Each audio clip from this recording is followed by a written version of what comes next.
Magandang araw, mga kagulay. For today's video, update ko muna kayo ng aking mga tanim dito sa ating gulayan.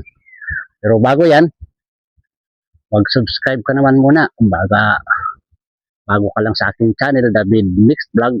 Subscribe, like, and share.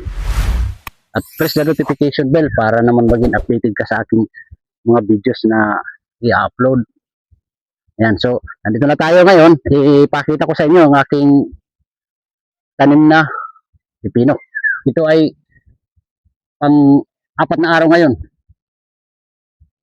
Apat na araw mula nung aking itinanim. Ito siya. Ayan o.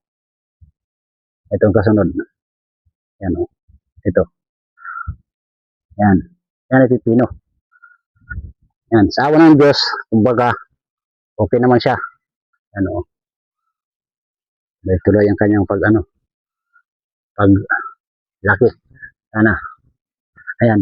Yung banda doon, pitsay nga pala yung aking itatanim yan. Yung dito kalawakan. Tapos mayroon na rin akong naitanim na okra. Pakita ko rin sa iyo. Hindi mo na ngayon kasi malayo, nandun banda eh. Matatagalan tayo at hapon na. So hanggang ngayon lang. Maraming salamat sa iyong panonood.